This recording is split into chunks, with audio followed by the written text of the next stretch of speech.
Di hari ketika suami dan mertuaku menghina kemiskinanku, mereka sama sekali tak tahu bahwa seluruh hidup mereka sebenarnya berada di tanganku. Sebelum mulai ceritanya, komen dulu kalian dari kota atau negara mana. Aku pengen tahu. Jangan lupa like, subscribe, dan aktifkan lonceng, supaya channel ini makin berkembang. Aroma sup ayam yang seharusnya menenangkan justru terasa menekan malam itu. Dina duduk dengan punggung lurus, mencoba menjaga napas tetap teratur. Di seberangnya, Andi menyuapkan nasi ke mulut dengan gerakan kasar, seperti biasanya ketika ia sedang menahan amarah. Dewi, mertuanya, duduk di ujung meja dengan sorot mata tajam yang tak pernah berubah sejak Dina menikah dengan anaknya. Dari siang aku sudah bilang, jangan masak menu ini lagi, ucap Dewi tiba-tiba, suaranya tajam seperti pisau yang menggores porselen. Ia meletakkan sendok dengan sengaja keras. Ayam begini itu murah. Tidak pantas disajikan di rumah sebesar ini. Dina mengangkat wajahnya perlahan. Ia sudah terbiasa dengan kata-kata seperti itu, tetapi tetap saja menusuk. Maaf, Bu. Saya pikir. Dewi tertawa pendek. Mata Andi terangkat, tapi bukan untuk membela Dina. Kamu itu tidak pernah bisa membaca situasi. Seharusnya tahu diri kalau kamu tidak berasal dari keluarga berada. Andi menimpali, nada suaranya dingin. Mama benar. Kamu itu terlalu sederhana. Sampai rasanya rumah ini ikut turun derajat. Kata itu, sederhana, Andi selalu menggunakannya sebagai bentuk halus dari miskin. Dina terdiam, menahan dorongan kuat untuk membalas. Ia tahu setiap kata yang keluar darinya akan dijadikan senjata baru. Selama ini ia memilih diam, dan itu membuat mereka merasa semakin berhak merendahkannya. Sendok Andi beradu dengan piring. Kamu itu harusnya bersyukur, Din. Kalau bukan karena aku, mana mungkin kamu bisa tinggal di tempat seperti ini?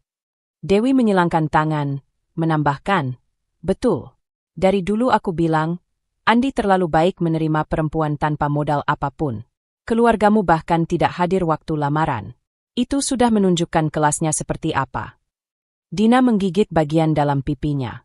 Kalimat-kalimat itu bukan hal baru. Sudah bertahun-tahun ia mendengarnya, dan setiap kali Andi atau Dewi mencerca, ia selalu menenangkan diri dengan satu pemikiran yang ia simpan rapat.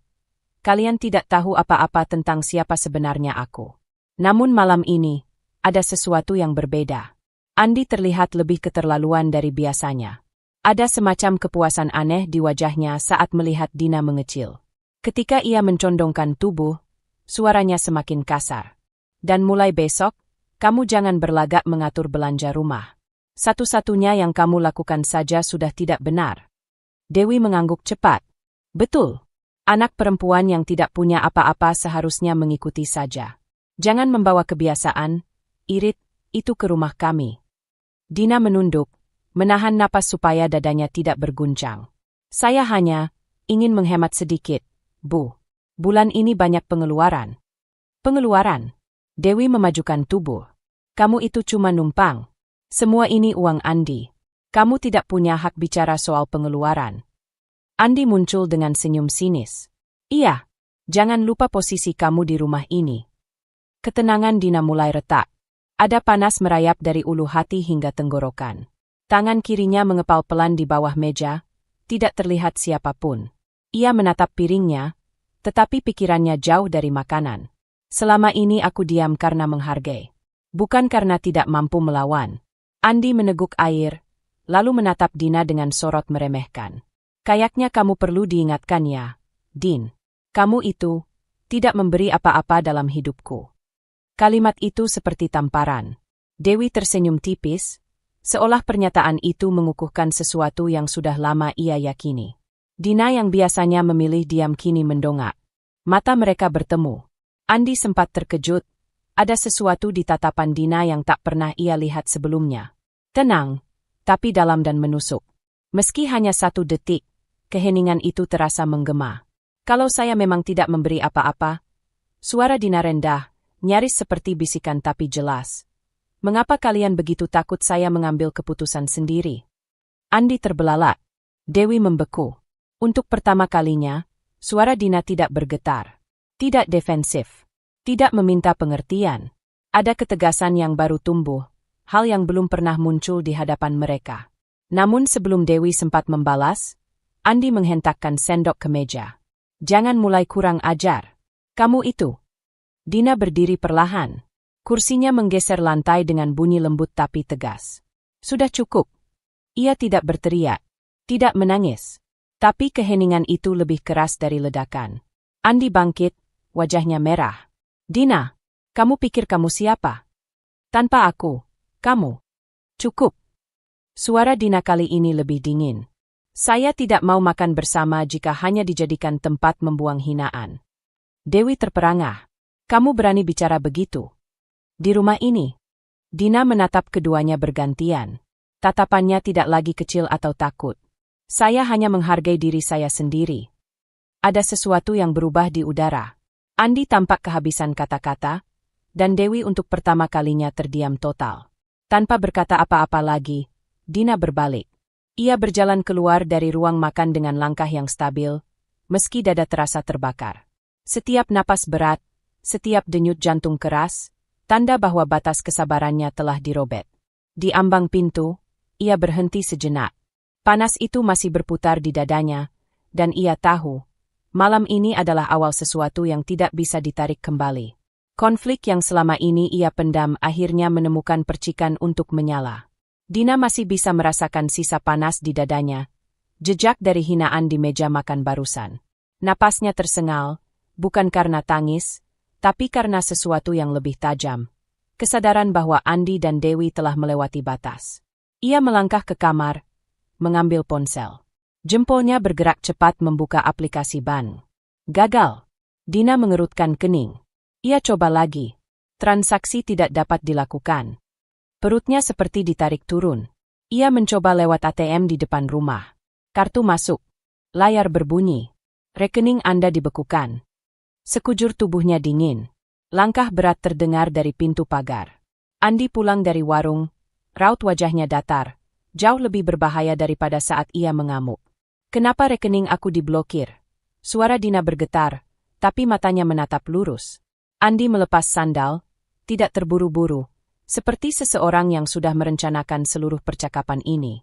Aku cuma ambil alih. Kamu terlalu banyak tingkah belakangan ini. Ambil alih. Itu uang aku. Uang gaji aku.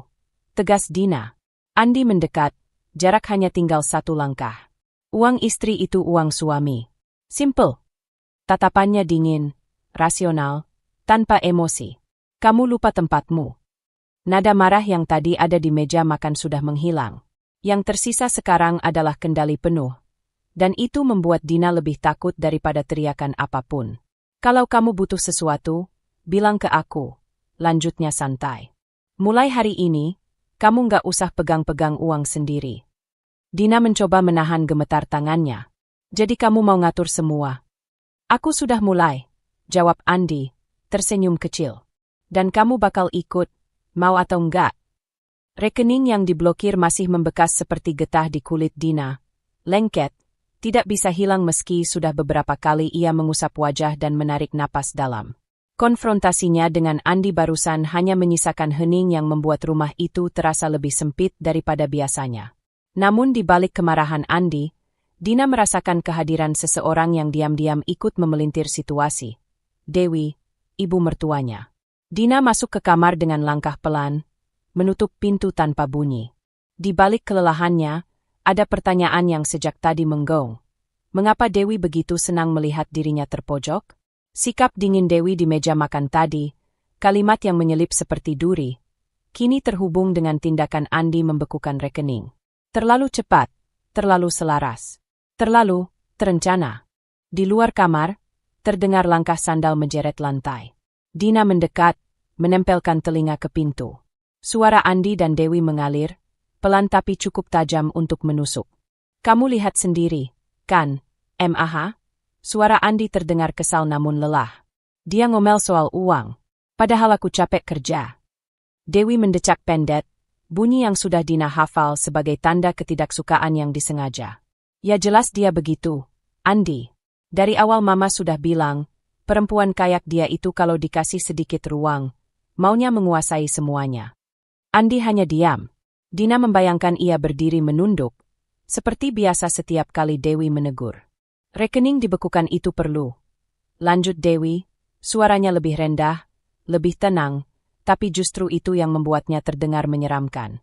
Biar dia tahu diri. Dina menutup mata sejenak. Pahit. Tapi ia tetap mendengarkan.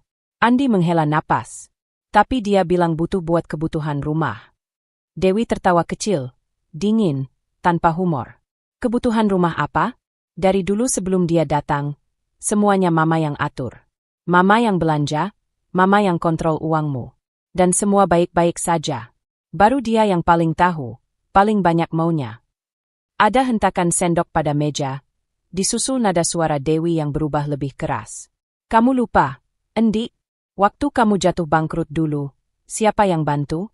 Siapa yang pakai uang tabungan pensiun papa buat nutup utang? Mama, bukan dia. Dia bahkan belum ada di hidupmu waktu itu. Andi terdiam lagi.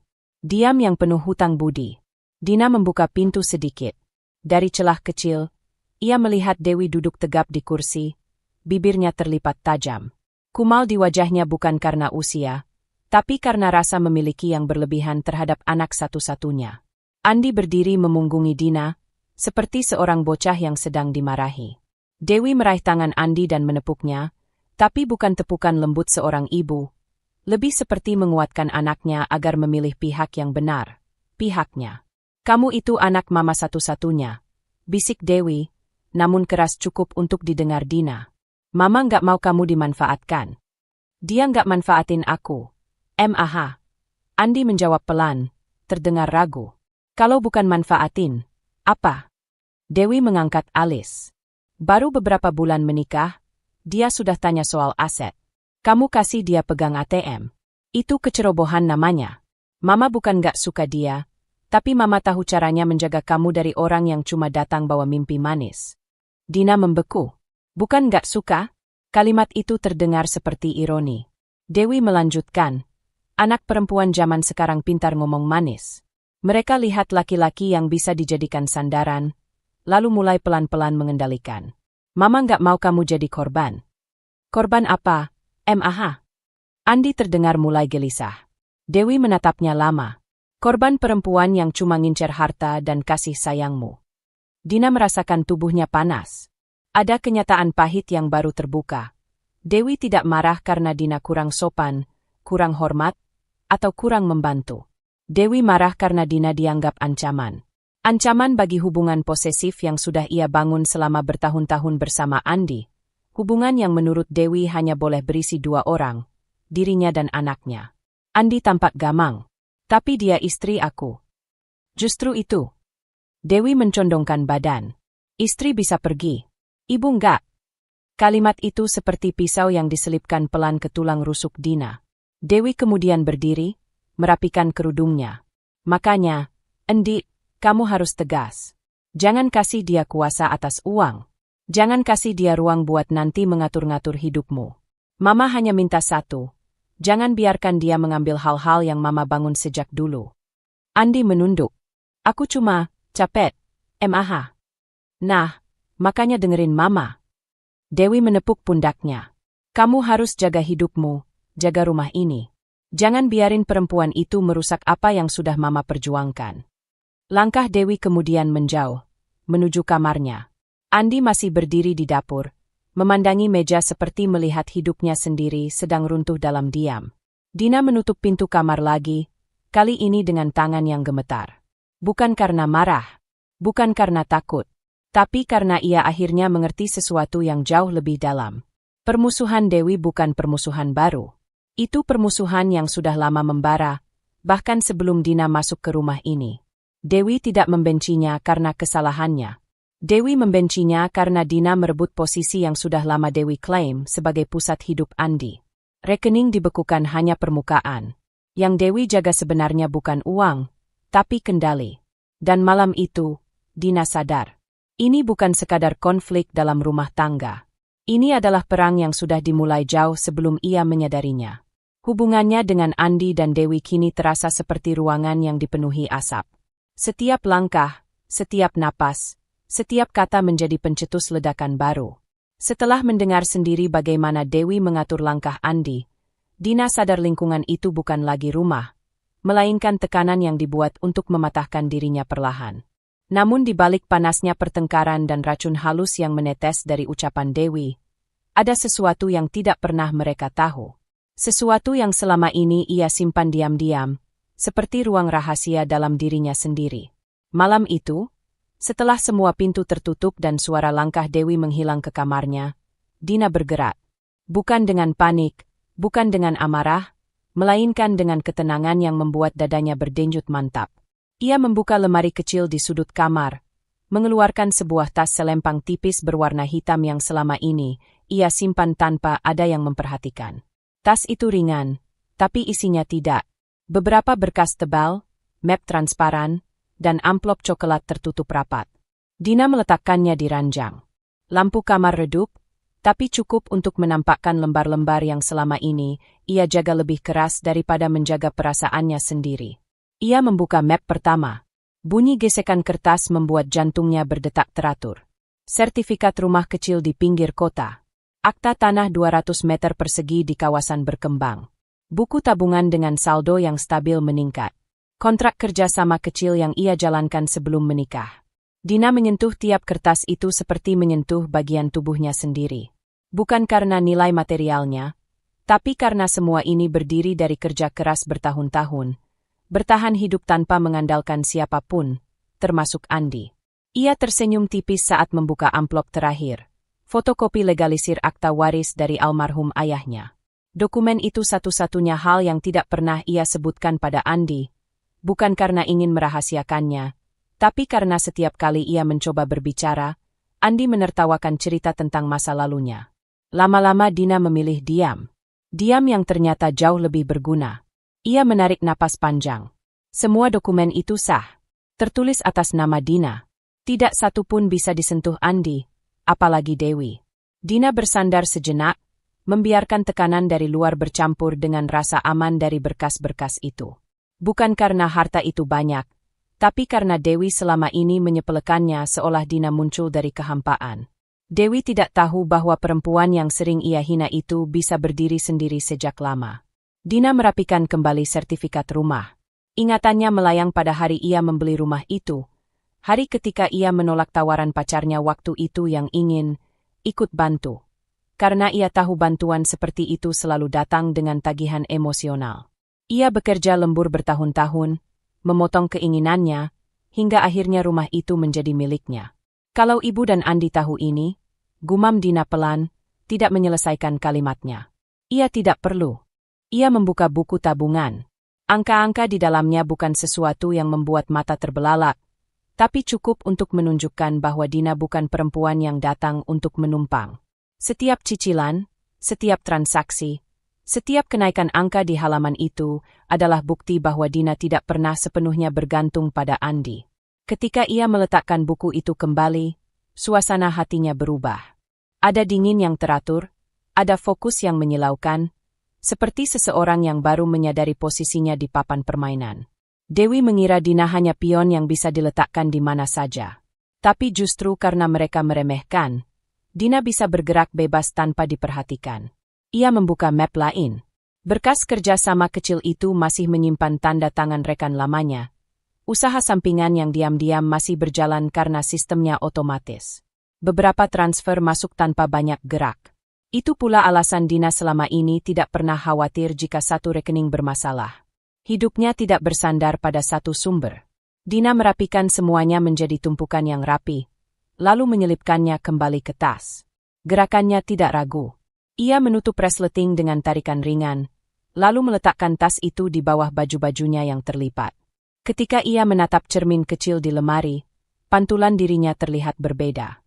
Ada ketenangan yang tidak ia rasakan sejak awal pernikahannya. Bukan ketenangan pasrah, tapi ketenangan seseorang yang tahu ia memiliki landasan kokoh yang tidak bisa diguncang. Ia duduk di tepi ranjang, meremas ujung selimut. "Selama ini kalian pikir aku nggak punya apa-apa," bisiknya pelan, seolah mengirim pesan pada dua orang di luar kamar. Tapi ternyata yang paling rapuh bukan aku. Dalam benaknya, wajah Dewi muncul, tatapan yang penuh kebanggaan semu, keyakinan bahwa ia bisa mengatur segala hal dalam rumah itu. Lalu wajah Andi, ragu, goyah, mudah dipengaruhi. Dina menutup matanya dan membiarkan napasnya turun secara perlahan. Mereka pikir membekukan rekening bisa mematahkan dirinya. Padahal itu justru membuka pintu besar. Pintu untuk melihat siapa sebenarnya yang lemah, siapa yang butuh kontrol untuk merasa berkuasa. Setelah beberapa menit, Dina berdiri lagi. Ia mengambil ponsel yang disimpan di meja kecil lalu membuka aplikasi catatan. Di sana, ia mencatat daftar pendek. Periksa kembali aset yang belum sempat disentuh. Cek jadwal balik nama mobil yang Andi pikir miliknya. Hubungi notaris minggu depan.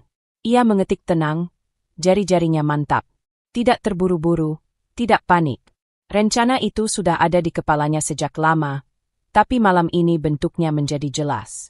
Saat ia mengunci ponsel, senyum tipis muncul di bibirnya. Dari luar kamar terdengar suara pintu dibuka, mungkin Andi. Langkahnya berat, seperti seseorang yang memikirkan hal yang tidak ia mengerti. Dina tidak bergerak. Ia hanya menatap pintu dengan tatapan tenang. Badai yang selama ini menghantam dirinya mulai menunjukkan arah baru. Untuk pertama kalinya, Dina merasakan bahwa angin tidak lagi mendorongnya mundur. Justru sebaliknya, angin itu mulai bergerak mengikuti langkahnya. Ketenangan yang Dina bangun dari mengetahui dirinya pemilik sah berbagai aset masih terasa ketika pagi datang. Tapi rumah itu sendiri dipenuhi hawa yang berbeda. Dewi berjalan hilir mudik di ruang tengah dengan langkah berat, sementara Andi duduk di sofa, wajahnya kusut sejak bangun tidur. Dina tahu perubahan sikap mereka semalam bukan kebetulan. Pembekuan rekening hanya awal dari upaya mereka menekan dirinya. Saat Dina keluar dari kamar, percikan tensi langsung menyambutnya. "Dina," panggil Andi tanpa menoleh. Nada suaranya hambar, tapi ada kilatan kemarahan yang bersembunyi. "Sini sebentar." Dewi menambahkan, "Kita perlu bicara. Sekarang." Dina mengangguk dan berjalan mendekat. Di kepalanya, ia hanya mengulang satu hal. Rumah ini bukan pusat kekuasaanku. Kekuatanku ada di luar sini, di dokumen sah yang mereka tidak tahu. Andi berdiri, menunjuk ke arah pintu. "Mulai hari ini kamu nggak perlu ikut ngurus rumah lagi. Dan jangan sentuh apapun di dapur," tambah Dewi cepat, seolah ingin menetapkan batas sebelum Dina sempat merespons. Dina menatap keduanya tanpa berkedip. "Kenapa?" Dewi menyilangkan tangan. "Karena kamu sudah keterlaluan. Kamu tanya-tanya soal uang. Kamu protes soal rekening. Kamu nggak sadar diri." Andi menahan napas, lalu mengucapkan kalimat yang lebih menusuk. "Kami putuskan kamu sementara nggak punya hak akses ke keuangan rumah. Dan kalau kamu nggak bisa kerja sama, kamu keluar dari rumah ini sampai bisa mikir." "Keluar?" Dina mengulang, tenangnya membuat Dewi melotot. "Iya," Dewi menekankan. "Keluar. Ini rumah anak saya. Kamu cuma numpang." Dina menatap jam dinding. Baru pukul 9 pagi. Ia tidak punya niat bertengkar. Waktunya jauh lebih berharga daripada berbagi amarah dengan dua orang yang menganggap dirinya beban. "Andi," katanya pelan, "kamu yakin mau bilang begitu?" Andi mengangkat dagunya, mencoba terlihat tegas. "Iya, kamu bikin masalah terus." Dina tidak membalas. Ia mengambil langkah mundur lalu menuju kamarnya. Dewi tertawa kecil, menganggap Dina menyerah. Tapi baru beberapa detik kemudian mereka menyadari apa yang sebenarnya terjadi. Di kamar, Dina mengambil tas hitam tempat semua dokumen legalnya tersimpan. Ia menyalakan ponsel, menekan nomor yang sudah lama ia simpan di daftar kontak penting. Telepon diangkat pada dering kedua. "Bu Dina?" Suara pria itu tenang, profesional. "Ada yang bisa saya bantu?" "Pak Samuel," jawab Dina tanpa membuang waktu. "Saya butuh Anda proseskan pengecekan kepemilikan aset saya. Semuanya.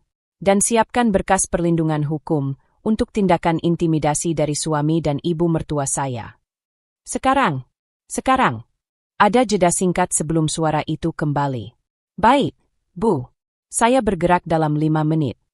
Dina menutup telepon. Waktu berjalan.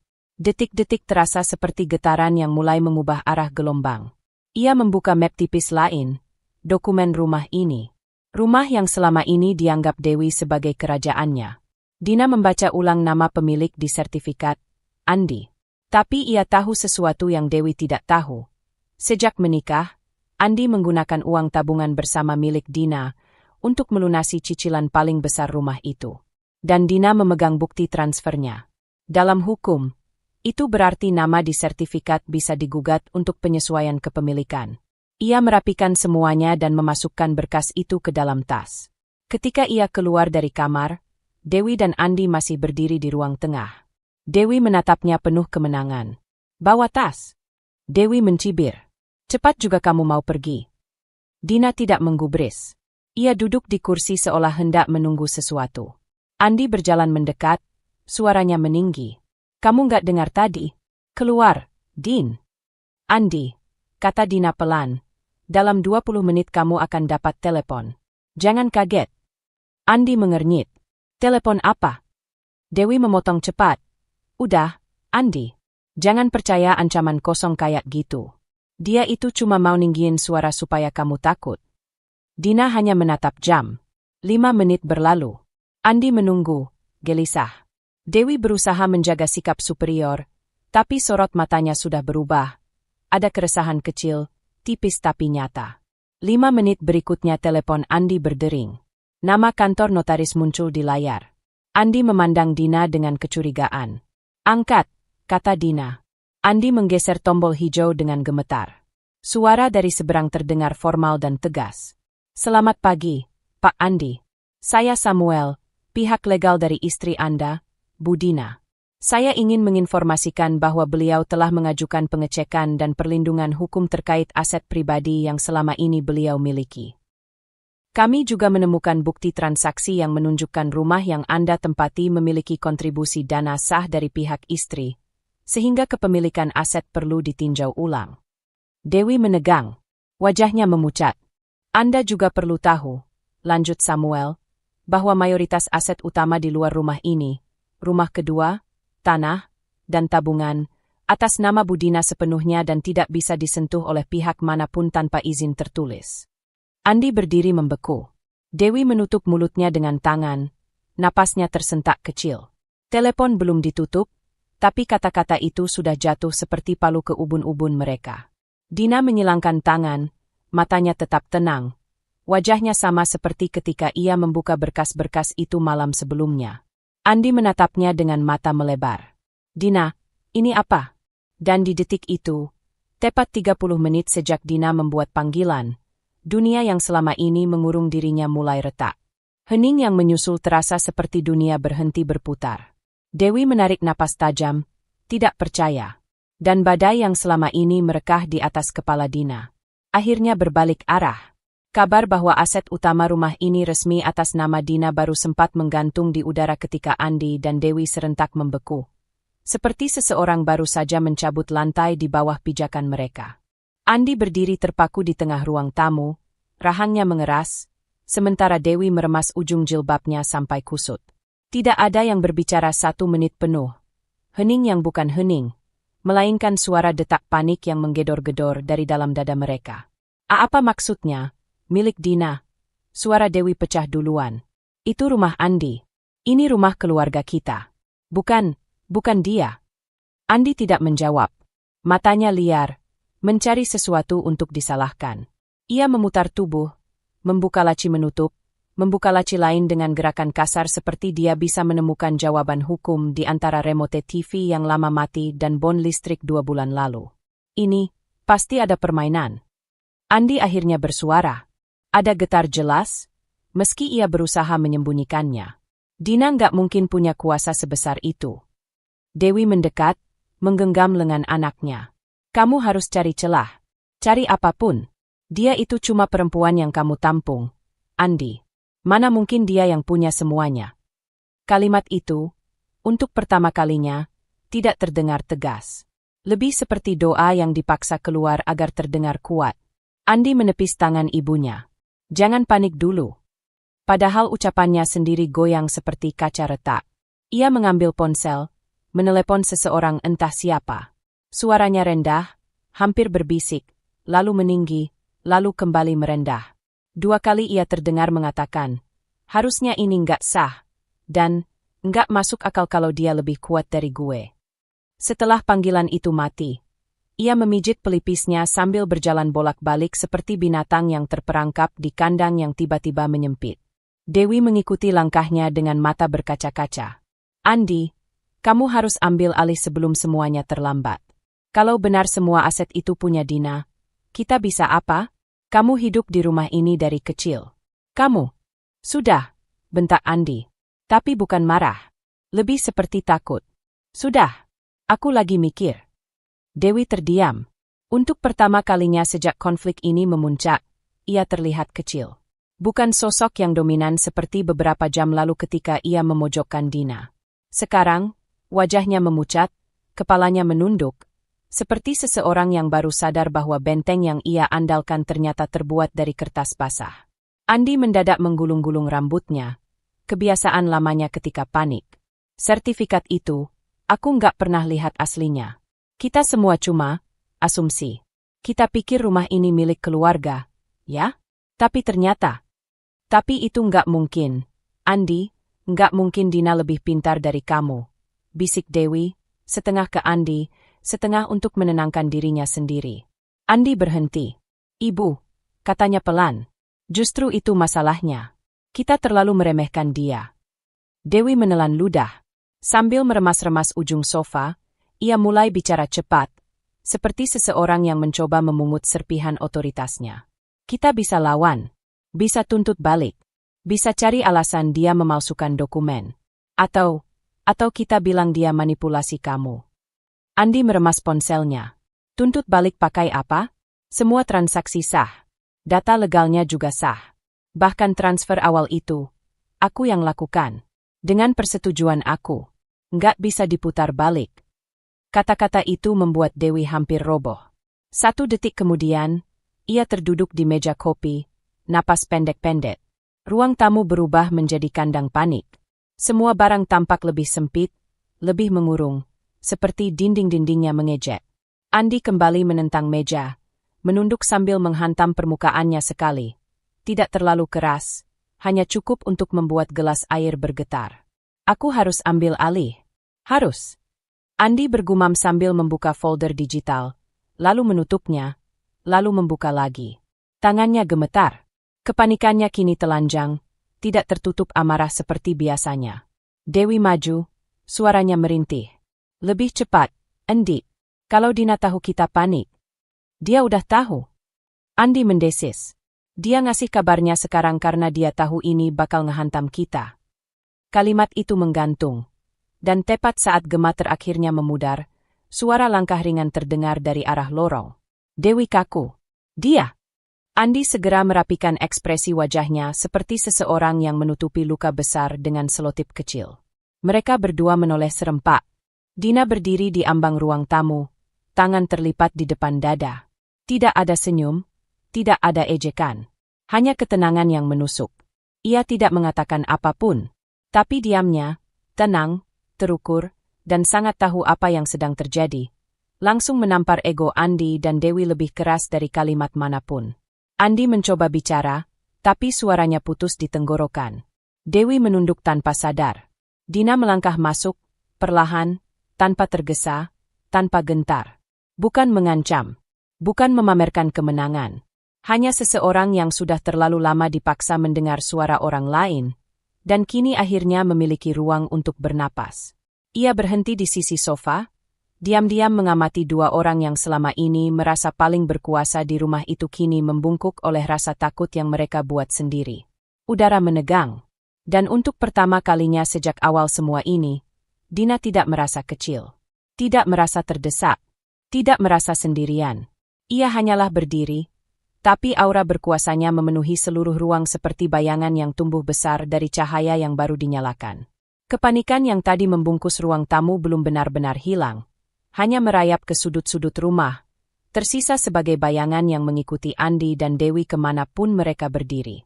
Keduanya tahu mereka terpojok, tapi baru sekarang dampaknya mulai tampak nyata, sebagai perubahan atmosfer yang halus namun tak bisa diabaikan. Dina berdiri di dapur pagi itu, bukan sebagai sosok yang menunggu giliran dihina, melainkan seseorang yang mengatur ritme ruang. Caranya membuka lemari, menulis sesuatu di kertas kecil, hingga berbicara dengan 2 staf rumah tangga yang datang lebih awal. Semuanya dilakukan dengan sikap tenang yang justru terasa lebih kuat daripada bentakan manapun. Andi muncul dengan langkah gugup, seperti seseorang yang belum siap masuk ke ruangan yang tidak lagi dikuasainya. Dewi mengikutinya 1 langkah di belakang, wajahnya tegang. Tidak ada dari mereka yang bicara duluan. Keduanya tampak menunggu Dina melakukan sesuatu yang bisa mereka sanggah, atau serang, atau setidaknya jadikan alasan untuk mengambil kembali kuasa yang tersisa. Tapi Dina hanya menoleh sepersekian detik, mengangguk sopan, lalu kembali fokus. "Andi," katanya tanpa nada tinggi, tanpa sindiran, hanya ketegasan yang rapi. "Mulai hari ini aku yang mengatur pembayaran kontrak staf rumah dan pengeluaran mingguan. Kita perlu pembukuan yang jelas." Andi langsung tersentak. "Kenapa kamu yang atur? Itu tanggung jawab aku." Dina menutup map biru di depannya, menepuknya sekali, ringan, tapi cukup untuk memotong keberatan Andi. "Kontrak rumah ini ada di nama aku. Dan setelah kejadian akun rekeningku dibekukan tanpa izin, aku butuh memastikan semuanya berjalan transparan." Dewi menyembur tajam. "Kamu pikir Andi mau macam-macam? Dia itu anak laki-laki." "Bu," potong Dina dengan sopan, "saya tidak membicarakan niat siapapun. Saya membicarakan sistem." Nada itu, halus dan elegan, membuat Dewi terdiam. Untuk pertama kalinya, kata-kata Dewi seperti membentur dinding yang sama sekali tidak goyah. Andi mencoba menegakkan bahu. "Aku masih kepala keluarga, Dina. Kamu nggak bisa tiba-tiba ambil alih semua." Dina menatapnya. Tidak lama, tapi tatapan itu membuat Andi tanpa sadar mundur setengah langkah. "Aku tidak mengambil alih," katanya lembut. "Aku menjalankan hakku." Andi tidak punya amunisi untuk menembak balik. Ia tahu itu. Dewi tahu itu. Kedua tangan Andi terkepal di samping tubuh, namun tidak bisa melakukan apapun. Semuanya sah secara hukum. Dina tidak melanggar apapun. Ia hanya memperlihatkan kebenaran yang selama ini mereka pura-pura tidak ada. Siang harinya, Dina meninjau kantor kecil yang selama ini menjadi pusat bisnis keluarga. Atau tepatnya, pusat bisnis yang Andi klaim sebagai miliknya meski banyak dokumen berada atas nama Dina. Karyawan-karyawan yang sempat bingung ketika Dina muncul akhirnya memilih menunduk hormat. Dina tidak mengangkat suara, tidak menghardik siapapun. Ia hanya bertanya beberapa hal, laporan stok, pembukuan terakhir, rencana 3 bulan ke depan. Aneh bagaimana orang-orang yang biasanya gelisah di depan Andi justru tampak lebih tenang ketika Dina bertanya. Andi tiba-tiba datang, tergesa dan tidak siap, matanya masih menunjukkan sisa ketakutan pagi tadi. "Ini kenapa kamu turun ke kantor?" Suaranya terputus. "Kalau ada yang mau dibahas, kamu bisa ngomong sama aku dulu." Dina menutup laptop yang sedang ia cek. "Aku hanya memastikan semua berjalan sesuai aturan. Banyak kontrak yang perlu ditinjau ulang karena tidak ada tanda tangan resmiku. Ini bukan masalah pribadi. Aku yang atur bisnis ini, Dina. Kamu nggak ngerti alurnya." Dina tersenyum tipis. "Kalau begitu tunjukkan ke aku. Aku mau mengerti." Andi terdiam. Karena kenyataannya, sebagian besar bisnis itu selama ini dikelola seadanya. Mengandalkan nama besar keluarga, bukan sistem. Dina yang justru punya pengetahuan lebih rapi soal administrasi. Dewi, yang menyusul kemudian, mencoba mengembalikan dominasi dengan kalimat menusuk. "Karyawan jadi bingung kalau kamu ikut campur begini." Dina membalasnya dengan kepala sedikit miring. Sebaliknya, mereka terlihat lebih lega. Andi dan Dewi menoleh ke para staf. Beberapa buru-buru pura-pura sibuk, tapi ekspresi mereka memberi jawaban lebih cepat dari kata-kata. Untuk pertama kalinya, Andi merasakan apa itu kehilangan kontrol bukan karena dipaksa, tetapi karena orang-orang di bawahnya mulai melihat siapa yang sebenarnya stabil dan siapa yang hidup dengan ego semata. Malamnya, Dina duduk di ruang keluarga sambil menyusun ulang dokumen legal. Ia tidak mengusir siapapun, tidak menuntut apapun. Ia hanya bekerja. Namun justru karena itu, rumah terasa sepenuhnya berubah. Suasana yang dulu berat sekarang menjadi lebih teratur, dan ketertiban itu berasal dari tangan Dina, bukan Andi atau Dewi. Andi berdiri di ambang pintu, memperhatikan Dina tanpa berani mendekat. Matanya penuh sesuatu yang baru, bukan marah, bukan gengsi terluka, tapi kesadaran. Kesadaran yang menampar lebih keras dari amarah Dina manapun. Dewi berada di belakangnya, tetapi kali ini ia tidak berkomentar. Ada rasa takut samar di matanya, karena ia mengerti bahwa anaknya tidak lagi berada di posisi yang bisa ia dorong seenaknya. Andi akhirnya membuka mulut. Dina. Dina tidak menoleh. Ya. Andi menelan ludah seperti seseorang yang baru menyadari bahwa tanah yang ia injak telah bergerak tanpa seizinnya. Kamu beneran gak butuh aku buat ngurus apapun ya? Dina berhenti menulis, namun tidak mengangkat wajah. Aku butuh kamu kalau kamu mau bekerja sama, bukan mengendalikan. Lalu ia kembali menulis. Kalimat itu menghantam Andi tanpa suara keras. Tapi bekasnya dalam. Sangat dalam. Ia mundur perlahan, langkahnya goyah. Untuk pertama kalinya dalam hidup mereka bersama, Andi sadar bahwa posisinya tidak hanya goyah, tetapi telah berubah secara drastis. Rumah ini, bisnis ini, arah hidup ini, tidak lagi bergerak atas kemauannya. Dan ia baru tahu betapa kecilnya ia terlihat dari tempat Dina berdiri sekarang. Perubahan kuasa di rumah itu tidak terjadi diam-diam. Meskipun Dina menjaga seluruh proses tetap rapi dan tanpa drama, lingkungan selalu punya cara menyerap perubahan, mencernanya, lalu menyebarkannya menjadi bisik yang bergerak lebih cepat daripada kabar resmi. Orang-orang mulai tahu, atau setidaknya merasakan, bahwa kendali legal kini ada di tangan Dina, bukan Andi atau Dewi. Dan dari titik itu, rumah keluarga Andi tidak lagi menjadi pusat suara keras, melainkan pusat perhatian diam-diam. Pagi itu, Dina keluar ke halaman dengan berkas yang akan dibawa ke kantor notaris. Ia tidak memakai apapun yang mencolok, hanya kemeja rapi dan tas kecil. Namun cara orang memandangnya berubah. Dua tetangga yang sedang menyapu halaman berhenti sesaat, saling berbisik tanpa menyebut nama. Satu dari mereka menatap Dina dengan rasa hormat yang sebelumnya tidak pernah ada, sementara yang lain hanya menggeleng pelan, seolah tidak percaya pada cerita yang mereka dengar. Dina tahu mereka membicarakan banyak hal.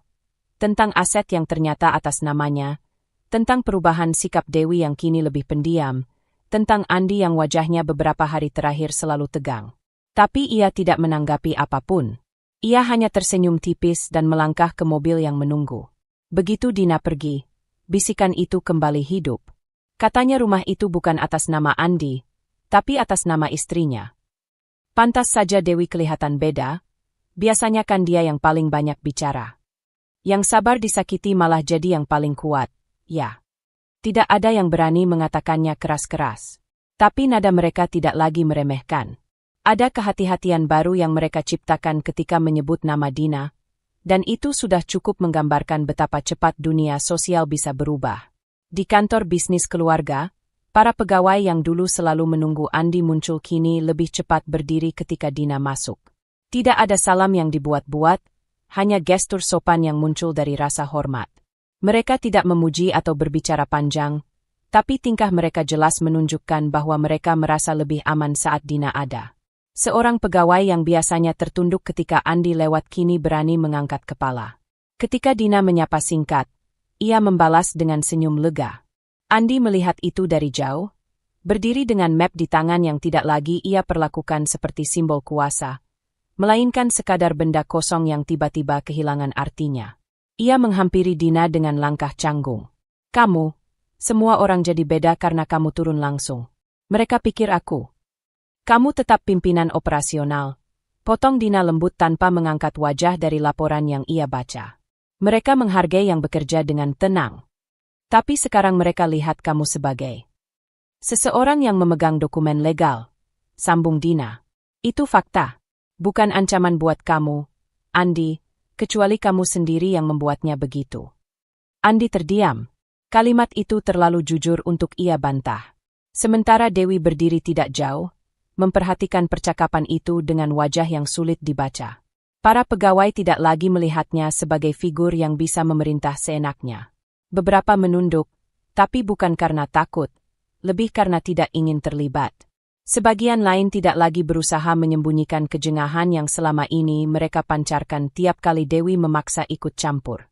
Dewi menyadari semua itu. Dan untuk pertama kalinya, ia merasakan bagaimana rasanya menjadi suara yang tidak lagi ditakuti. Menjelang sore, Kabar tentang perubahan kuasa itu bahkan sampai ke kerabat jauh.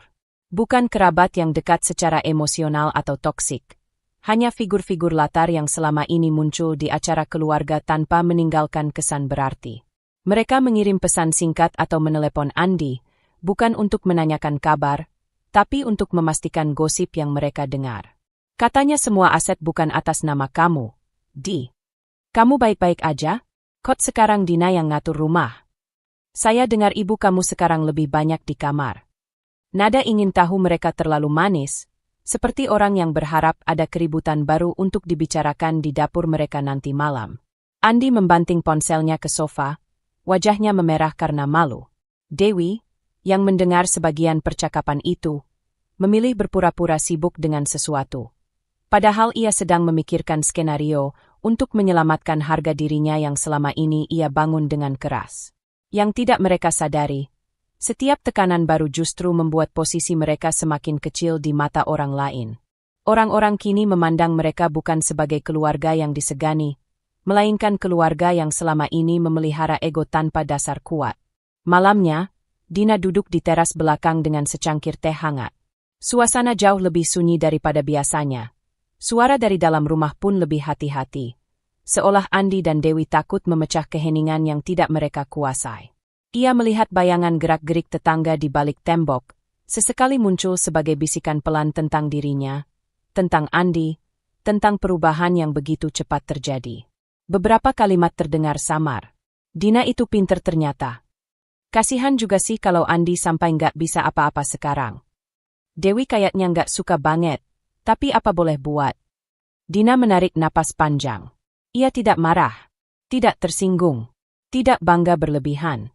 Semua bisikan itu hanyalah latar dari sesuatu yang jauh lebih penting. Keputusannya untuk berdiri tegak setelah lama dipaksa merunduk. Angin malam menyentuh rambutnya pelan. Rumah itu masih penuh dengan ketegangan, tetapi juga penuh dengan ketertiban baru. Dina merasakan sesuatu di dadanya, bukan panas seperti waktu ia dipermalukan, bukan pula euforia menang. Hanya ketenangan. Ketenangan yang tidak bisa digoyahkan oleh suara tetangga manapun. Dan meski bisik-bisik di luar semakin keras, Dina tetap duduk tenang, karena untuk pertama kalinya, hidupnya berjalan di lintasan yang ia tentukan sendiri. Tekanan sosial itu tidak berhenti di bisik-bisik tetangga. Ia merembes masuk ke setiap ruang tempat Andi berdiri, membayangi langkahnya seperti kabut yang tidak hilang meski ia mencoba mengabaikannya. Andi sudah kehilangan kontrol finansial, itu fakta yang tidak bisa ia sembunyikan lagi. Dan tanpa akses keuangan, dunia yang dulu ia bangun dengan suara keras tiba-tiba terasa rapuh. Lebih rapuh daripada yang mau ia akui. Pagi itu, Andi berdiri di depan pintu kantor bisnis keluarga. Ia memaksa dirinya tenang ketika masuk, tetapi tubuhnya tampak lelah. Para pegawai mengangguk sopan tanpa menyapa lebih dari itu. Tidak seperti dulu ketika mereka bersikap hati-hati karena takut membuatnya kecewa. Sekarang, kehati-hatian mereka tidak tertuju padanya. Ia membuka komputer, mencoba meninjau data yang biasa ia awasi, lalu menyadari sesuatu yang membuat dadanya sesak. Login gagal. Muncul di layar. Ia coba ulang. Dan ulang lagi. Gagal. Salah satu pegawai menghampiri dengan ragu. Maaf, Pak. Bu Dina minta sistem keuangan diatur ulang. Sekarang semua akses harus lewat persetujuan dia. Andi membeku. Kamu serius? Pegawai itu menelan ludah. Iya, Pak. Ini kebijakan baru. Bukan maksudnya untuk mempersulit. Andi memijat pelipisnya, menghentikan diri untuk tidak melampiaskan marah. Tidak ada yang bisa ia marahi. Semuanya sah. Dina punya hak penuh. Dan pegawai itu hanya menjalankan instruksi. Baik, jawabnya pelan, suara yang sebenarnya ingin pecah. Ia kembali duduk. Untuk pertama kalinya, ruangan yang biasanya terasa seperti wilayah kekuasaannya kini seperti tempat asing yang menolaknya. Siang itu, Andi menghadiri pertemuan dengan salah satu pemasok yang selama ini berhutang budi padanya. Pertemuan yang biasanya berlangsung hangat terasa berubah menjadi formal dan kaku. Jadi, pembayarannya lewat siapa sekarang? Tanya pemasok itu sambil membuka catatan. Andi berusaha duduk tegak. Lewat saya. Seperti biasa. Pemasok itu mengernyit. Maaf, tapi tadi pagi saya dapat email dari Bu Dina. Semua pembayaran keluar dan masuk harus menggunakan otorisasi beliau. Andi merasa wajahnya panas. Dia hanya sedang bantu mengelola. Urusannya tetap lewat saya. Pemasok itu ragu-ragu. Tapi, secara hukum, nama dia yang tercantum di kontrak. Pak, kami harus mengikuti prosedur. Kata-kata itu menghantamnya seperti pukulan. Andi mencoba menahan napas panjang, menekan rasa malu yang naik seperti demam. Tidak ada yang menyerangnya secara langsung. Tidak ada yang menghinanya. Tapi tatapan ragu-ragu, sikap hati-hati, dan perubahan nada bicara itu, semuanya membuatnya merasa seperti orang tak penting di meja yang dulu ia kuasai. Ia mengakhiri pertemuan itu lebih cepat, mencari alasan untuk pergi. Tapi alasan itu terdengar lemah bahkan di telinganya sendiri. Ketika pulang, ia mendapati Dewi sedang duduk di ruang tamu dengan raut gelisah. Tidak ada suara TV. Tidak ada percakapan yang biasa mengisi waktu mereka menunggu makan malam. Hanya keheningan menekan yang membuat rumah terasa lebih besar daripada biasanya. "Kamu dari kantor?" tanya Dewi, suaranya lebih hati-hati dari biasanya.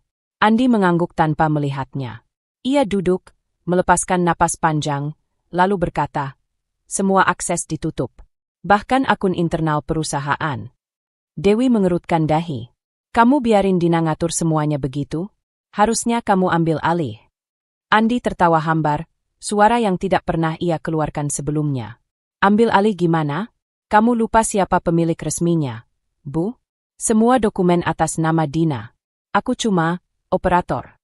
Kata itu terlalu pahit, tapi ia tidak sanggup menyamarkannya. Dewi membuka mulut untuk membalas, tapi tidak jadi. Tidak ada argumen yang bisa ia layangkan. Tidak ada jalan untuk menyangkal kenyataan yang ada. Ia hanya bisa menatap putranya yang duduk seperti seseorang yang baru saja kehilangan pijakan paling dasar. Andi menunduk, mengusap wajah dengan kedua tangan. "Aku nggak bisa bayar supplier tanpa tanda tangan dia. Aku nggak bisa cairkan dana operasional. Bahkan gaji pegawai bulan depan harus lewat Dina." Dewi menangis kecil, bukan karena peduli pada keruntuhan bisnis, melainkan karena tidak sanggup menerima bahwa kuasa yang dulu ia banggakan kini tidak tersisa apapun. "Apa yang harus kita lakukan, Di?" bisiknya. Andi tidak menjawab, karena ia sendiri tidak tahu. Malamnya, Andi duduk sendirian di teras depan. Lampu jalan berpendar redup, sementara udara membawa aroma tanah basah. Biasanya ia akan menyalakan rokok dan menenangkan diri dengan kesibukan. Tapi malam itu, ia hanya duduk, memandang kosong. Ponselnya berbunyi. Pesan dari salah satu klien lama. "Maaf, Pak Andi, saya perlu klarifikasi soal hak tanda tangan yang baru. Betul semuanya lewat Bu Dina?" Andi menatap layar lama sekali, sebelum akhirnya meletakkan ponsel tanpa membalas. Ia merasa kecil, lebih kecil dari sebelumnya. Dan untuk pertama kalinya dalam hidupnya, ketakutan yang ia rasakan bukan ketakutan akan kehilangan muka, melainkan ketakutan bahwa ia sudah membangun seluruh hidupnya di atas angin. Ia menggenggam rambutnya, tubuhnya gemetar halus. Dalam hening malam, Andi akhirnya bertanya pada dirinya sendiri. "Apa semua keputusan yang aku buat selama ini salah?" Pertanyaan itu tidak dijawab siapapun. Dan Andi tahu, itu baru awal dari keterpurukannya. Andi semakin terpuruk, itu mulai tampak bukan hanya dari wajahnya, tapi dari cara ia berjalan, berbicara, dan bahkan menarik napas. Dewi memperhatikan semua itu sambil duduk di kursi ruang tengah yang kini lebih sering kosong dan dingin. Tak ada lagi suara Andi memamerkan rencana-rencana besar. Tak ada lagi tubuhnya yang dulu tampak percaya diri. Yang tersisa hanya bayangan seorang lelaki yang kehilangan pijakan. Pagi itu, Dewi mengaduk kopi yang bahkan tidak ia minum. Suaranya gemerincing halus, memecah keheningan rumah yang dulu sering menjadi arena konflik. Andi lewat di depannya tanpa kata. Bajunya kusut, rambutnya tak rapi, dan tatapan matanya kosong. Seakan ia masih menunggu sesuatu datang menolong, padahal ia sendiri tahu, tak ada yang akan datang. "Kerja?" tanya Dewi pelan. Andi hanya menggeleng. "Gak bisa. Akses ke akun perusahaan masih dibekukan. Mitra nggak mau lanjut tanpa laporan keuangan yang jelas." Nada suaranya datar, tapi Dewi menangkap sesuatu yang lebih dalam, patah, dan mungkin ketakutan. Ia menelan ludah. Kamu sudah coba bicara lagi dengan bagian legal perusahaan? Atau mungkin? Bu, semuanya mentok. Andi menatapnya setengah putus asa. Selama dana operasional masih dipegang pihak yang nggak bisa aku jangkau, nggak ada yang bisa bergerak. Dewi tahu siapa yang nggak bisa ia jangkau. Itu Dina. Wanita itu tak pernah meninggi suara, tak pernah mengancam dengan kasar, tak pernah meledak-ledak seperti mereka. Tapi kuasanya sah dan solid. Itu saja sudah cukup membuat segalanya runtuh. Dan saat kuasa itu berpindah tangan, Dewi sadar betapa banyak hal yang selama ini ia anggap remeh. Andi berjalan menuju teras. Dewi melihat punggungnya dari belakang. Rapuh, seperti mau roboh kalau sedikit saja disentuh angin. Dan ada sesuatu di dada Dewi yang seperti ditarik.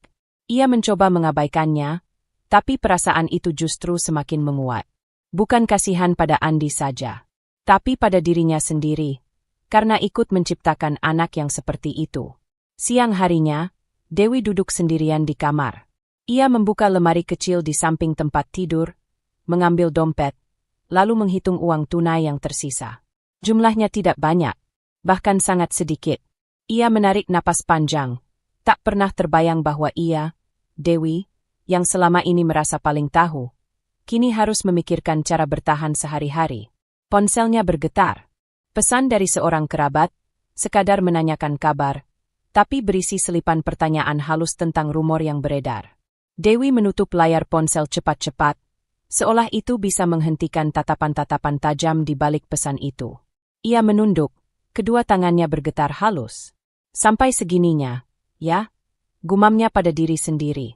Ia memejamkan mata, mengingat saat-saat ia dulu memaksa Dina mengalah, menekan, bahkan merendahkan. Demi Andi, begitu pikirnya dulu. Segala yang ia lakukan, ia bungkus sebagai bentuk kasih sayang ibu. Padahal mungkin, bukan itu. Mungkin itu hanya cara mempertahankan dunia kecil yang selama ini ia bangun di atas keyakinan keliru. Ketika membuka mata, ia melihat bayangannya di cermin. Ada garis-garis halus yang tak pernah ia perhatikan sebelumnya. Ada letih yang tak bisa disembunyikan meski dengan bedak tebal. Dan untuk pertama kalinya, Dewi merasa benar-benar tua. Langkah kaki terdengar di luar. Andi masuk, menjatuhkan diri di ujung tempat tidur. Ia tidak menangis, tapi matanya merah. Bu, semuanya kecacau. Orang-orang kantor mulai mundur. Mitra nggak percaya sama aku. Semua yang aku bangun, hilang begitu saja. Dewi perlahan duduk di sebelahnya. Hening beberapa saat. Andi, suaranya pelan, sulit keluar. Kamu yakin, semua ini bukan karena cara kita selama ini? Andi mengangkat wajah, menatap ibunya. Maksud ibu apa? Pertanyaan itu menghantam Dewi seperti batu. Tapi ia tidak menghindar. Ada sesuatu dalam dirinya yang akhirnya berani jujur, walaupun rasanya menyakitkan. Kita selalu menekan Dina, katanya lirih. Kita bertindak seakan semua yang dia punya otomatis jadi milik kita. Ibu juga sering keterlaluan. Andi menoleh ke arah lain, rahangnya mengeras. Tapi dia istri aku. Masa aku? Ibu tahu kamu suami. Tapi itu bukan alasan merendahkan seseorang yang sebenarnya lebih kuat, lebih sabar, dan lebih berhak. Suaranya goyah, tapi ia lanjut. Dan ibu ikut bikin kamu berpikir kamu boleh melakukan apa saja. Andi terdiam. Tidak membantah. Tidak menerima. Tapi diamnya terasa berat. Seakan kata-kata itu mengenai titik yang selama ini ia hindari. Dewi menunduk. Kedua tangannya saling menggenggam erat. Ibu juga salah, Andy. Ibu terlalu sibuk membenarkan semua tindakan kita. Padahal, lihat sekarang. Ia menghela napas. Kamu hancur. Dan itu bukan cuma salah Dina. Hening panjang mengisi ruangan. Andi menatap lantai, dan untuk sesaat Dewi melihat sesuatu pada wajah putranya. Sebuah retakan kecil pada keangkuhan lama. Bukan pertobatan tiba-tiba, bukan kesadaran penuh.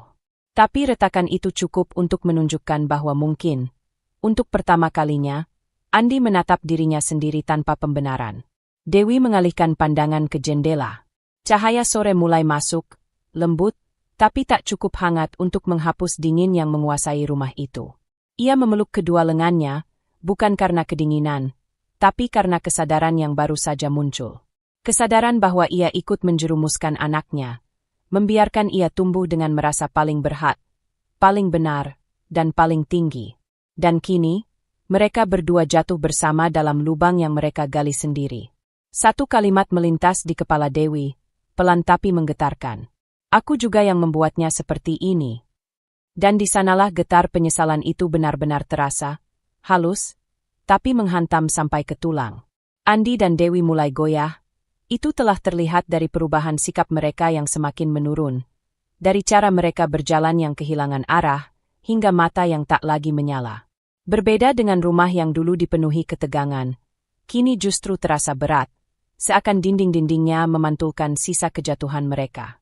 Dina menyadari itu, tapi ia tidak lagi terseret ke dalam pusaran emosional yang pernah membuatnya tersiksa. Ada jarak baru yang ia bentuk sendiri, tegas, tenang, dan penuh perhitungan. Pagi itu, Dina duduk di ruang kerjanya yang kecil namun tertata rapi. Berkas-berkas legal berada dalam folder berkode warna, tersusun sesuai topik. Di layar laptopnya, video call terbuka. Di seberang sana ada penasihat hukum yang sudah lama ia percayai. Orang yang namanya tidak perlu disebut, cukup sosok profesional yang selalu menjawab dengan tenang dan jelas. Percakapan mereka sudah berlangsung hampir 1 jam. Tapi baru sekarang mereka memasuki inti paling penting, masa depan Dina. Jadi, posisi Mbak Dina sudah sangat aman secara hukum. Suara penasihat itu terdengar stabil. Kepemilikan aset, bisnis, termasuk rekening rumah tangga, semuanya di bawah nama Mbak Dina. Situasi yang membuat Andi dan ibunya goyah itu wajar. Dina mengangguk kecil. Ia tidak menikmati goyahnya mereka, tapi ia juga tidak bisa mengabaikan kenyataan. Saya ingin memastikan bahwa langkah saya berikutnya bukan tindakan impulsif. Itu sebabnya kita diskusikan hari ini, jawab penasihat itu. Dina menarik napas pelan. Tangannya meremas pulpen di atas meja, bukan karena cemas, tetapi karena ia sedang mengumpulkan banyak pikiran yang selama ini ia tekan agar tidak meledak. Kalau saya mempertimbangkan perceraian, katanya akhirnya, apa implikasinya? Pertanyaan itu keluar tanpa gemetar, namun tetap mengandung berat yang hanya dipahami orang yang pernah terluka terlalu lama. Penasihatnya menjawab tanpa ragu. Dengan kondisi sekarang, posisi Mbak Dina sangat kuat. Hak atas aset tetap di tangan Mbak Dina. Bila perceraian terjadi, Andi kemungkinan besar tidak mendapat bagian apapun, karena aset tersebut milik pribadi, bukan hasil harta bersama. Dina mengetuk ujung pulpen pelan ke meja. Lalu soal rumah? Hak tinggal. Rumah itu milik Mbak Dina sepenuhnya. Kalau Mbak Dina ingin mereka keluar, secara legal itu bisa. Namun ada pertimbangan kemanusiaan, terutama karena hubungan keluarga. Dina tersenyum kecil, pahit, tapi bijak. Saya tidak sedang ingin balas dendam. Dan itu sangat terlihat, jawab penasihat itu. Justru itu yang membuat posisi Anda semakin solid. Anda rasional. Rasional. Kata itu menghantam lembut namun kuat. Karena itulah satu-satunya pijakan Dina selama ini. Ketika emosinya pernah dipatahkan berkali-kali, yang ia pegang justru logika. Kalau saya tidak bercerai? Tanya Dina lagi. Kalau saya memberi waktu? Penasihatnya berubah sedikit lebih hati-hati. Maka itu keputusan personal, bukan legal. Tapi secara hukum, Anda tetap di titik aman. Namun, jeda itu sengaja dibiarkan menggantung. Risiko emosional ada di pihak Anda. Dina menutup laptop perlahan tanpa mematikan panggilan, mengambil jeda sejenak untuk memikirkan kalimat itu. Risiko emosional. Ia bukan tidak paham. Ia pernah berada di titik paling lelah secara batin, dan itu karena pernikahan yang tidak sehat. Kini ketika ia punya kesempatan mengambil kendali penuh, ia justru harus memutuskan. Tetap berada di dalam hubungan itu atau keluar dan mengulang hidup. Apakah saya terlalu keras kalau saya memilih pergi? Tanyanya pelan. Tidak, jawab penasihat itu cepat. Anda hanya memilih hidup yang lebih sehat. Dina menunduk. Di meja kerjanya, ada foto kecil dirinya bersama Andi beberapa tahun lalu.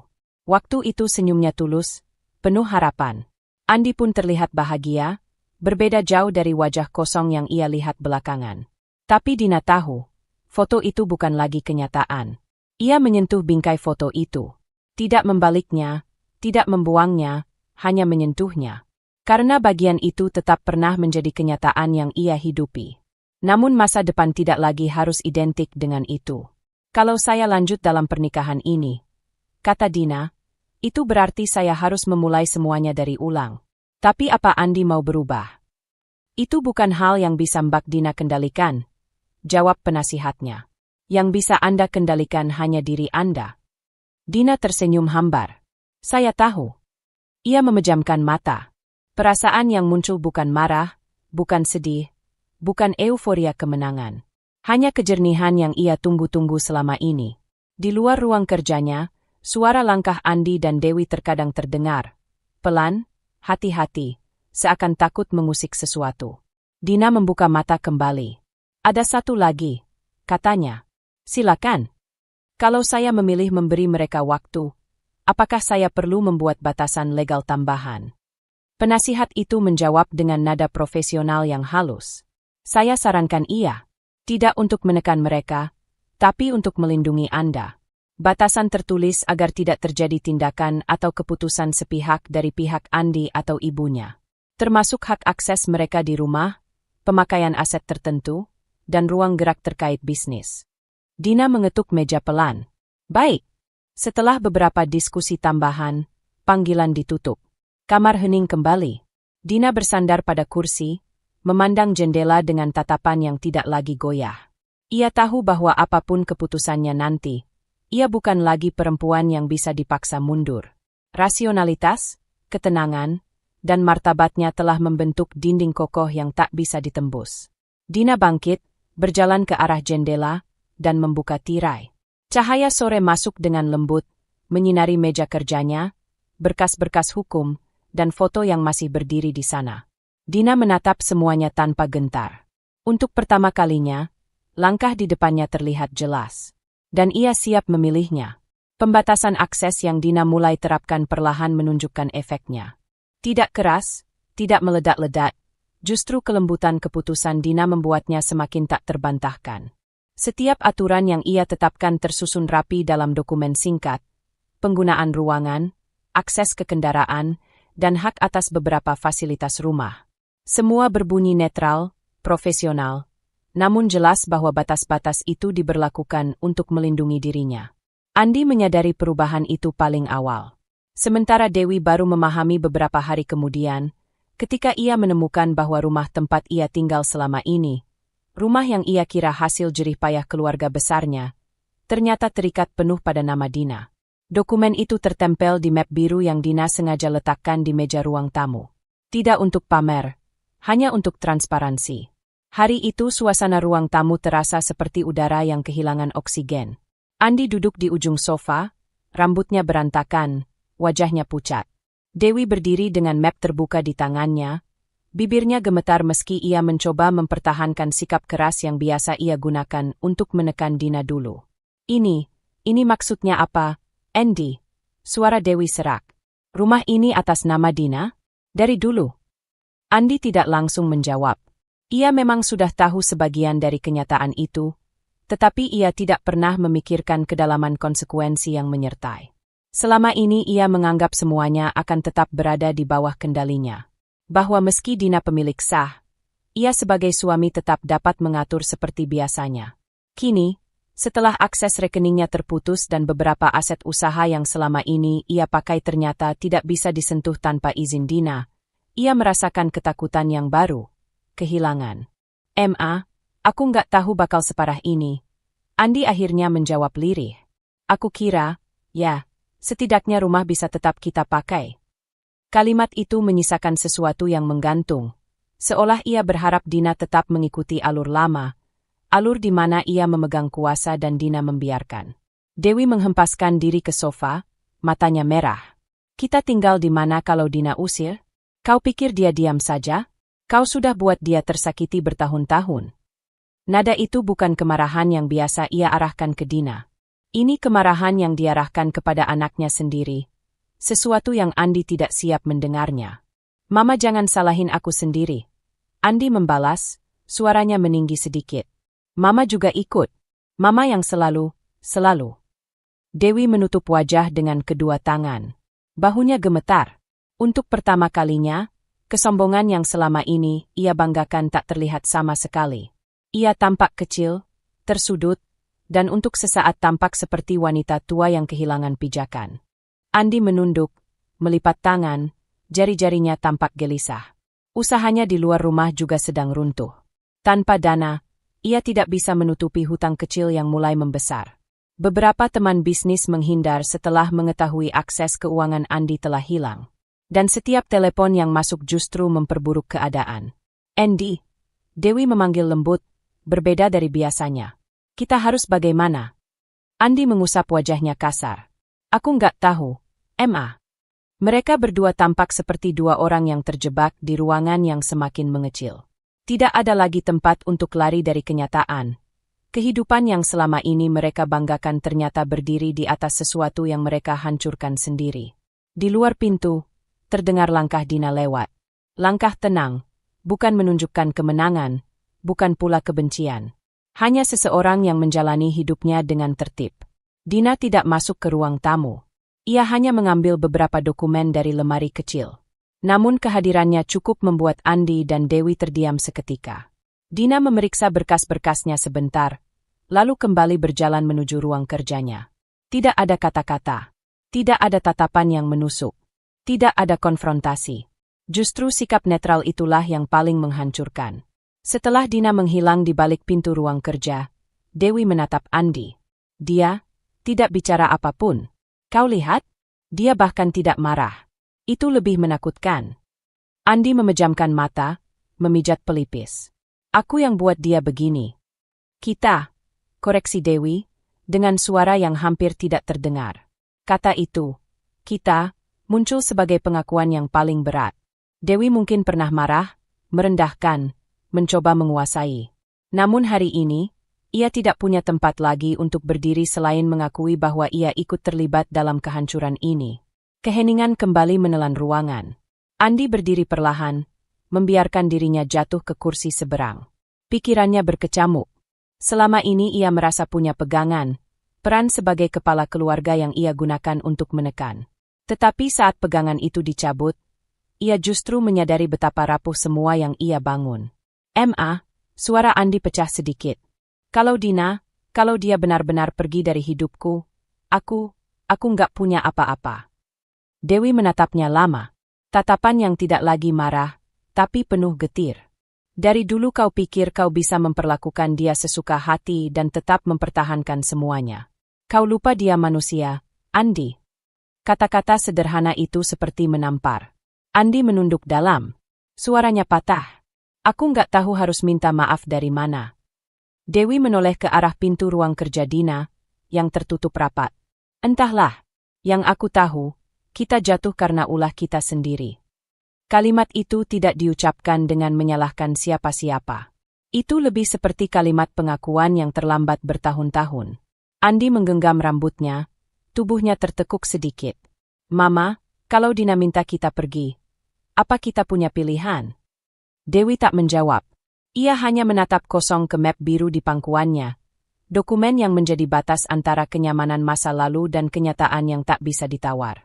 Air mata yang ia tahan sejak tadi akhirnya jatuh tanpa suara. Dan untuk pertama kalinya, keputusasaan mereka bukan lagi sesuatu yang bisa dibungkus dengan kemarahan atau alasan.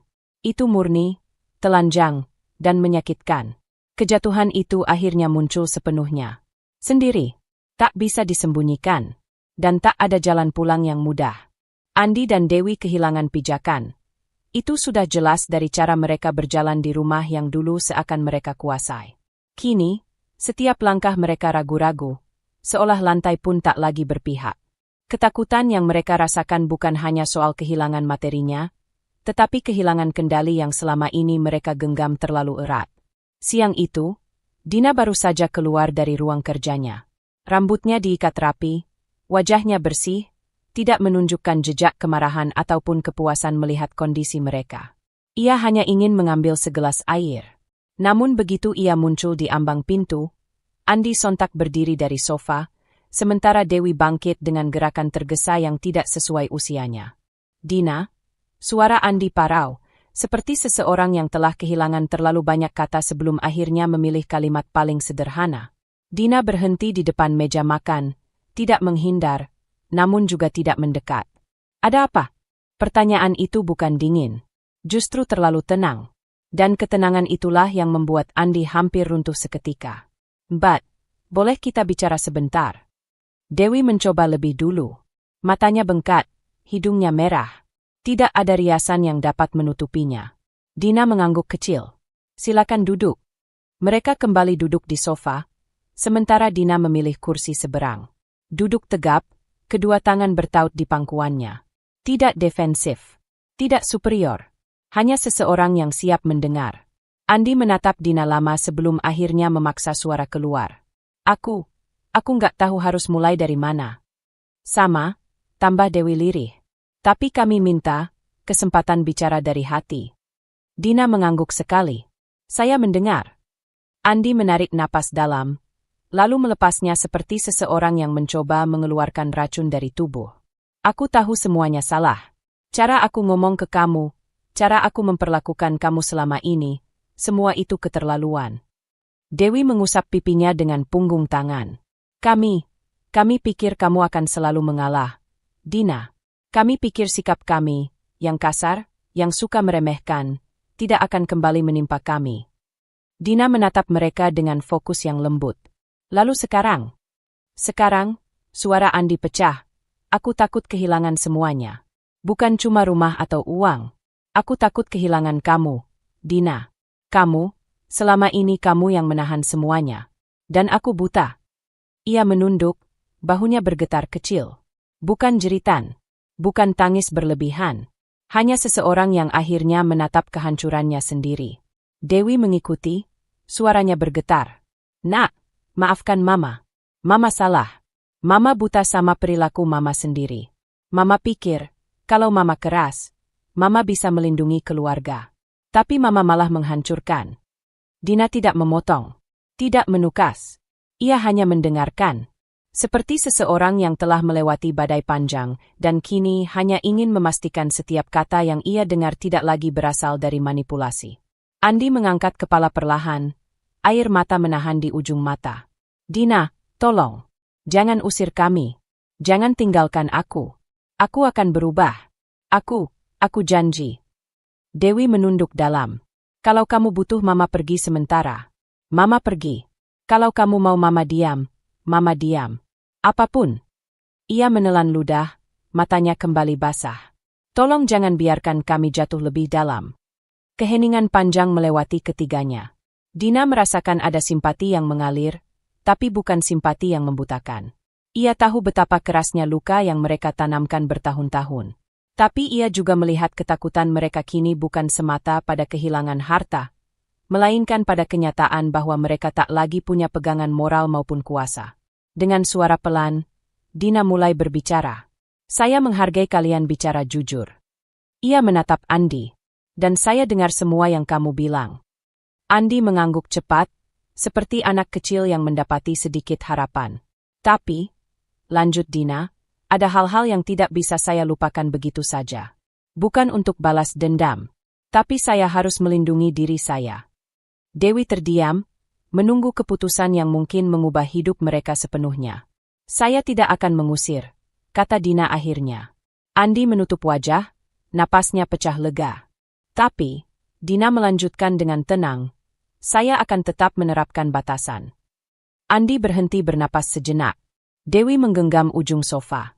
Sampai ada perubahan nyata, lanjut Dina, akses kalian tetap terbatas sesuai dokumen yang saya buat. Tidak ada keputusan sepihak tentang rumah atau aset. Tidak ada nada tinggi. Tidak ada tekanan emosional. Kata-katanya tegas, namun tidak kasar. Kalau kalian bisa menjalani itu, Dina melanjutkan, kita bisa bicara lagi tentang kemana hubungan ini akan berjalan. Andi mengangguk cepat. Oh, oke. Aku mau. Sungguh. Dewi menyeka pipinya. Mama juga, nak. Mama patuh. Dina menatap mereka satu persatu, memastikan kata-kata itu bukan sekadar ketakutan sesaat.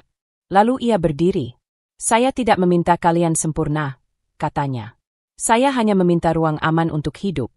Ia lalu melangkah ke arah dapur untuk mengambil air, meninggalkan Andi dan Dewi dalam keheningan yang berbeda. Bukan lagi keheningan penuh ancaman, tetapi keheningan penuh sadar bahwa kesempatan mereka kini hanya satu, berubah.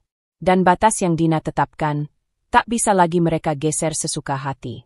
Batas itu baru saja Dina tetapkan, dan meski ia mengucapkannya dengan tenang, getarannya masih menggema di dadanya. Bukan karena ia ragu, tetapi karena ia akhirnya mengakui kepada dirinya sendiri bahwa semua ini memang harus terjadi. Setelah Andi dan Dewi datang dengan air mata, suara pecah, dan permohonan yang berserakan di lantai ruang tamunya, Dina menyadari bahwa perjalanan ini sudah mencapai puncak yang tak mungkin lagi diundur. Begitu pintu tertutup dan suara langkah mereka menghilang, rumah menjadi hening. Hening yang bukan kosong, melainkan penuh keputusan yang menunggu diselesaikan. Dina memegang tepi meja makan dengan kedua tangan, menarik napas perlahan, lalu duduk. Kepalanya tegak, matanya tidak berkabut. Tidak ada sisa amarah, dan itu membuat hatinya terasa aneh. Seolah badai besar telah lewat, meninggalkan puing-puing yang sudah tidak mempengaruhi cuaca dalam dirinya. Ia tahu batas yang tadi ia buat bukan akhir. Itu hanya pagar pertama yang menandai bahwa ia siap melangkah ke bagian paling sulit, keputusan terakhir. Dina membuka berkas-berkas legal yang tersusun rapi di meja. Di sana ada draft pisah harta, draft perceraian, catatan hak hunian, dan rangkuman kronologi yang ia siapkan untuk memastikan semua langkahnya tepat. Penasihat hukumnya sudah menuntunnya sampai ke titik ini. Semua yang harus ia putuskan kini tinggal satu. Apakah ia benar-benar menutup pintu pernikahan itu selamanya? Ia menatap lembar-lembar itu, lalu menutupnya pelan. Ini bukan soal kertas, gumamnya. Ini soal aku. Ia berdiri, berjalan ke jendela, dan menatap halaman depan. Dulu, setiap kali ia ragu atau terluka, ia selalu menunggu Andi pulang.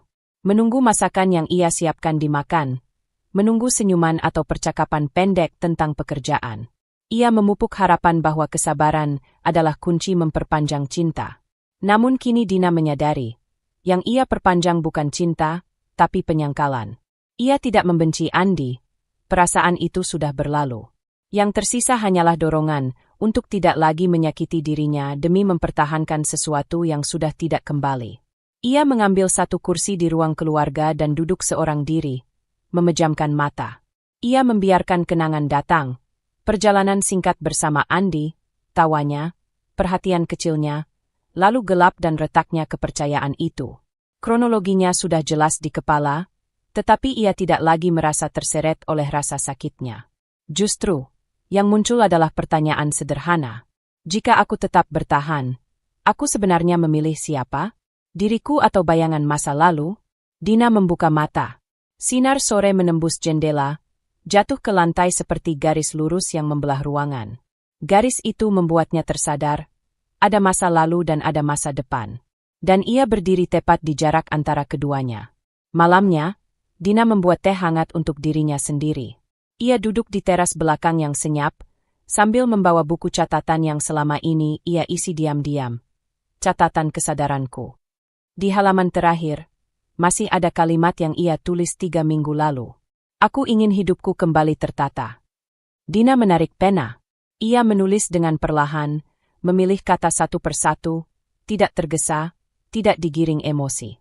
Ia menuliskan apa yang ia pelajari dari perjalanan ini, tentang batas diri, tentang cinta yang tidak boleh memakan harga diri, tentang keberanian untuk mengakui bahwa melepaskan bukan kegagalan. Setelah beberapa paragraf, ia berhenti dan menarik napas panjang. Lalu, dengan tangan yang mantap, ia menulis, "Aku memilih menutup bab pernikahan ini." Tidak ada gemetar, tidak ada air mata. Yang ada hanya rasa lega yang lembut mengalir di dadanya, rasa yang tak terlalu besar, tapi nyata. Ia menutup bukunya. Begitu ia menegakkan punggung, terasa sesuatu yang turun dari pundaknya. Beban yang selama ini menahannya untuk jujur pada dirinya sendiri kini seolah benar-benar hilang. Bahkan udara malam terasa lebih luas. Keesokan paginya, Dina menyiapkan dokumen-dokumen yang perlu ia tanda tangani. Ia memeriksa semuanya dengan ketelitian yang sama seperti ia mengelola pekerjaannya. Rapi, teratur, dan penuh kesadaran. Setelah yakin, Ia menghubungi penasihat hukumnya. "Saya siap," ujarnya singkat. Tidak ada getaran. Suaranya stabil, dewasa, bulat. Ada jeda di seberang, lalu jawaban. "Baik, Bu Dina. Kita proses sesuai arahan Anda." Menutup telepon itu bukan sekadar tindakan administratif. Itu adalah pintu yang ia tutup dengan hati yang sudah siap melihat pintu lain terbuka. Siangnya, Dina pergi ke taman kecil dekat rumah. Ia duduk di bangku kayu yang teduh, membiarkan angin pelan menyapu wajahnya. Ia memperhatikan orang-orang berlalu lalang, anak kecil yang tertawa, pasangan yang berjalan berdampingan, dan burung yang sesekali hinggap di daun kering. Di tengah pemandangan itu, Dina menyadari sesuatu. Dunia tidak runtuh bersama pernikahannya. Dunia tetap berjalan. Dan ia kini siap berjalan bersama dunia, dengan langkahnya sendiri. Ia menutup mata sebentar, lalu membukanya lagi dengan napas yang lebih tenang. Inilah titik baliknya. Inilah keputusan terakhir Dina. Keputusan yang bukan dibuat dari marah atau kecewa, melainkan dari kejernihan yang akhirnya ia temukan setelah perjalanan panjang. Dengan hati yang bulat, ia berdiri. Langkah yang ia lihat di hadapannya kini tampak jelas, tidak lagi buram, tidak lagi ragu. Untuk pertama kalinya setelah sekian lama, Dina benar-benar melangkah menuju hidup barunya. Keputusan besar itu baru Dina buat, keputusan yang akhirnya menutup bab pernikahan panjang yang pernah ia pertahankan dengan seluruh hatinya. Namun setelah semua tanda tangan, batas, dan kejujuran yang ia lepaskan, yang tersisa bukanlah kekosongan. Justru, sebuah ketenangan pelan mulai memenuhi ruang hidupnya, seperti air yang kembali jernih setelah lama keruh. Pagi pertama setelah proses legal selesai, Dina terbangun tanpa beban di dada. Ia tidak mendapati lonjakan waspada, tidak merasakan ketegangan yang dulu hampir selalu hadir begitu ia membuka mata. Rumahnya terasa lebih luas dari biasanya, bukan karena ada yang berubah secara fisik, tetapi karena pikirannya sendiri kini tidak lagi dipenuhi kekhawatiran. Ia masuk ke dapur, menyeduh kopi, dan duduk di meja yang kini hanya berisi satu cangkir miliknya. Tidak ada keheningan yang menekan. Tidak ada bayangan pertengkaran, tatapan curiga, atau perasaan sendirian meski ada orang lain di rumah. Yang ada hanyalah sunyi yang nyaman. Dina menatap halaman luar, melihat matahari menembus daun mangga yang mulai rontok.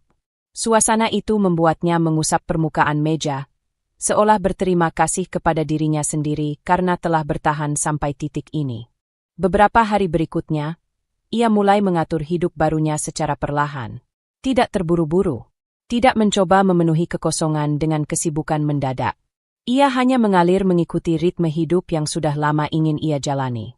Dina mengunjungi perpustakaan kecil dekat rumah, tempat yang dulu sering ia lewati tanpa benar-benar berhenti.